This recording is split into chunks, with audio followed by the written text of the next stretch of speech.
Madina Dunes, Madina Show. আমি challenge করলাম জিহাদ শব্দ নিয়ে আমার সঙ্গে আপনারা বিতর্কে আসেন।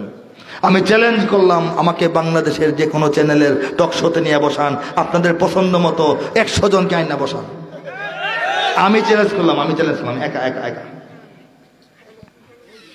ভাওতাবাজি মিডিয়া বন্ধ করেন।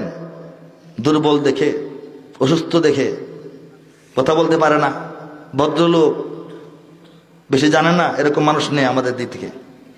ওরা 4-5 জন আসে, উপস্থাপক তাদের পক্ষে থাকে। আমাকে একবার নিছিল, ভুল করে সময় টিভিতে। আমাকে জাগ্রত কবি মুহিব খান নামেও তারা বোঝে নাই। আমি যে কওমি আলেম এটাও জানতো না, শুধু জানতো সাপ্তাহিক লিখনী পত্রিকা সম্পাদক। তখন একটা পত্রিকা ছিল, আমার সম্পাদনায় বের হতো। একজন পত্রিকা সম্পাদক নিছে, আমাকে ফোন করে বলেছে যে মাদ্রাসা শিক্ষার ব্যাপারে হবে, এখানে জনাব হায়াত মাহমুদ সাহেব থাকবেন, বাংলা ব্যাকরণবিদ। তারপরে রাশেদা কে চৌধুরী শিক্ষামন্ত্রী ছিল, তত্ত্বাবধায়ক আমলে উনি থাকবেন। তারপরে ডক্টর কি যেন, না ওই যে এখানে উনি যোগ দেবেন, এরকম থাকবেন লোকজন। আপনাকে স্যার আমরা রাখতে চাচ্ছি, মাদ্রাসা পক্ষে কিছু বলেন। একটা পক্ষ রাখতে হবে না, হ্যাঁ? এই হিসাবে আমাকে নিছে, কারণ আমার পত্রিকায় কওমি মাদ্রাসার উপর এটা রিপোর্ট করেছিলাম।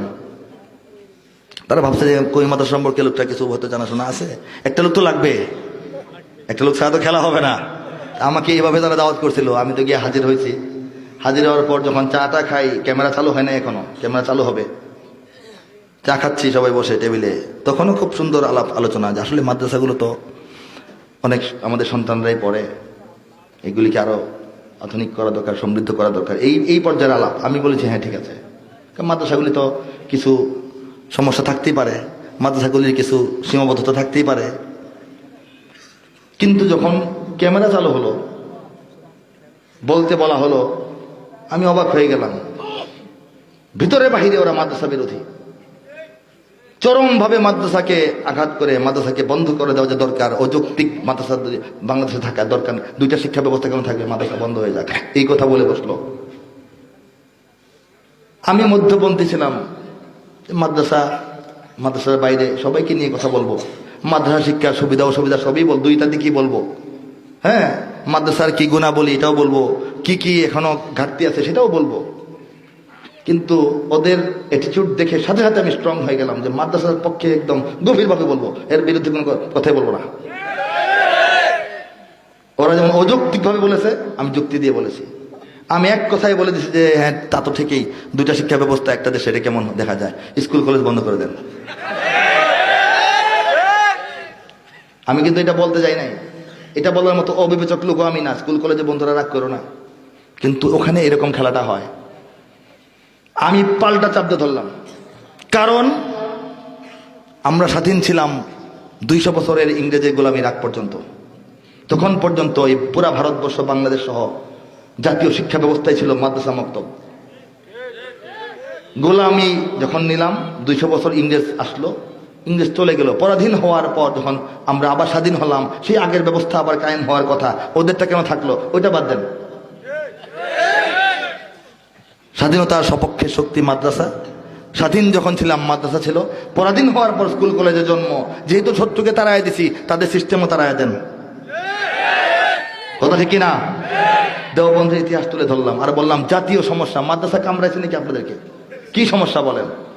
এখনো মানুষ, ভদ্রলোক মাদ্রাসায় পায়, সভ্য মানুষ মাদ্রাসায় পায়, বিশ্বস্ত মানুষ মাদ্রাসায় পায়, আস্থাভাজন মানুষ মাদ্রাসায় পায়, নরম সরম মানুষ মাদ্রাসায় পায়, সরল মানুষ মাদ্রাসায় পায়, রাস্তা ছেড়ে সাইড দিয়ে হেঁটে হেঁটে যায়, মাদ্রাসা ছাত্রদেরকে পায়। মুরব্বীদের ঘাড়ের উপর মোটরসাইকেল উঠায় দেয় না, শিক্ষকের মাথায় বাড়ি মারে না, এটা দোষ নাকি আমাদের? জাতীয় সমস্যা আমাদের কি? শোনেন আমি বলি, চুরি, ডাকাতি, রাহাজানি, ছিনতাই, ইফটিজিং, ধর্ষণ, খুন, গুম, টেন্ডারবাজি, তারপরে দুর্নীতি, সন্ত্রাস, দখলদারি, বিদেশে পাচার করা, মজুদদারি, এইগুলি তো কোনোটার সঙ্গে মাদ্রাসার কোনো সম্পর্ক নাই। বাংলাদেশের অবস্থা খারাপ হয়ে গেছে যেসব কারণে, এই অবস্থাগুলির সঙ্গে মাদ্রাসার কোনো ভূমিকা নাই। মাদ্রাসা আলেম ওলামা ছাত্ররা এইগুলির সঙ্গে জড়িত নয়। আর কি চান? মাদ্রাসা ছাত্ররা বেকল মনে করেন, বেশি আক্কল হইলে আপনাদের অবস্থা খারাপ হয়ে যাবে। যতটুকু বেকল মনে করেন এরকমই থাকতে দেন। তারা এলেম কালাম নিয়ে থাকে, তারা ইসলাম রক্ষা করে। কারণ মাদ্রাসাগুলি শিক্ষা প্রতিষ্ঠান বলা ভুল হবে। মাদ্রাসাগুলি হচ্ছে ইসলামকে রক্ষার জায়গা। ইসলাম এমন এক দিন, ইসলাম এমন এক শরীয়ত যে শরীয়তটা এলমের উপর নির্ভরশীল, আমলের উপর না। এলেম ভিত্তিক ধর্ম হচ্ছে ইসলাম, আমল ভিত্তিক ধর্ম ছিল পূর্ববর্তী নবীদের শরীয়ত। যে কারণে আমল তো দেখে দেখে শিখে শিখে, না দেখে না বুঝে বিকৃত হয়ে যায় এক সময়। দাদার আমল ছেলে করতে পারে না, ছেলের মতো আমল নাতি করতে পারে না, নাতির ঘরের প্রতি আমলই করে না, তার সন্তান জানি না নামাজ কেমনে পড়তে হয়। কিন্তু ইসলাম, আর নবী আসবেন না, শেষ নবী কিয়ামত পর্যন্ত ইসলাম থাকবে। নবী আসবেন না অথচ ইসলাম থাকবে। কেমনে থাকবে? ইসলামের এলেম দিয়ে দেওয়া হয়েছে, থিওরি দিয়ে দেওয়া হয়েছে। এই থিওরিটা যে পড়বে সেই গোলায় গোলায় ওষুধ বানাইতে পারবে। ঠিক আছে বলেন? আর যদি দেখা দেখি শিখতেন কেমনে স্যালাইন বানাইতে হয়, এক সময় পারতেন না। কিন্তু বইয়ে লেখা আছে, এটা হারায় যাবে না। ইসলাম এলেম ভিত্তিক, সেই এলেমটাকে রক্ষা করা হয় মাদ্রাসাগুলিতে। এবং আরো কিছু প্রসঙ্গ আমি বললাম। এই আপনারা শাপলা চত্বরে কেন আসছেন? মাদ্রাসা ছাত্রদেরকে নিয়ে, কোরআন নিয়ে যারা পড়ে থাকে, কোরআনের অপমান তারা সহ্য করবে? এইগুলি ফালতু কথা, ফালতু কথা। আমি উড়াই দিচ্ছি সব কথা।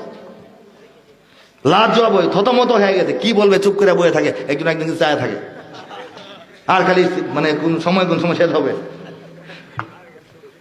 একটা ঘন্টা ওদের জন্য একটা মানে কালো রাতের মতো হয়ে গেল।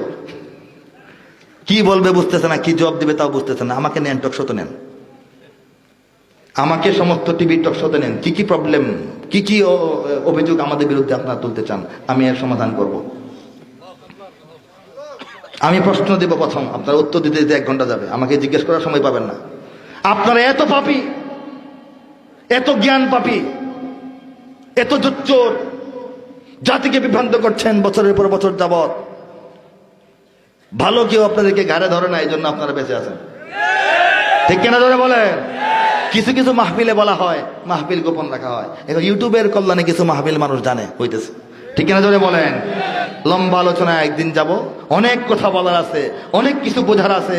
আমাদের দেশ, আমাদের জাতি, আমাদের অবস্থা, আমাদের শক্তি, আমাদের অতীত, আমাদের বর্তমান, আমাদের ভবিষ্যৎ, আমাদের পরিস্থিতি, আমাদের অবস্থান, আমাদের করণীয়, আমরা কোথায় যাচ্ছি, কিভাবে যাচ্ছি, কি করা উচিত, কি হওয়া উচিত, সব প্রসঙ্গে ইনশাল্লাহ এক সময় খুলে বলবো।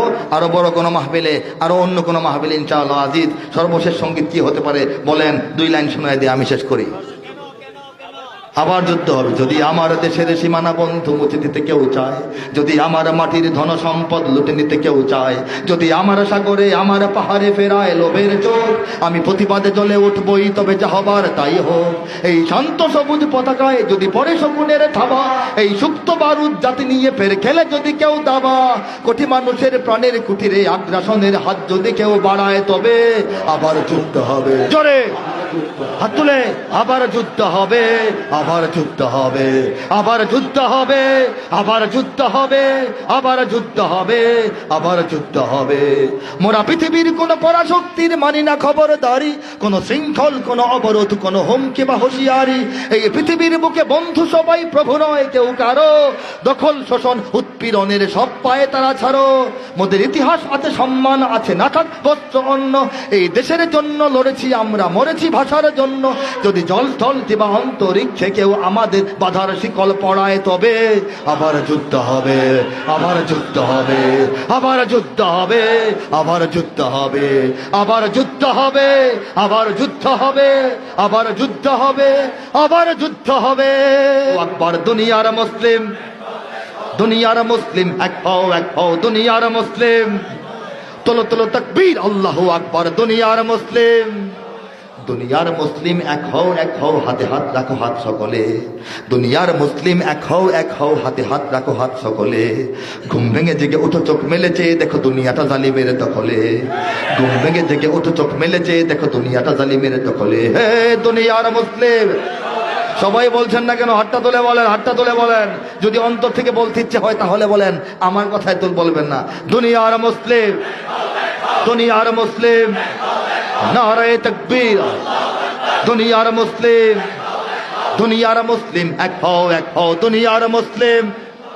নারায়ে তাকবীর, আল্লাহু আকবার। দুনিয়ার মুসলিম, দুনিয়ার মুসলিম।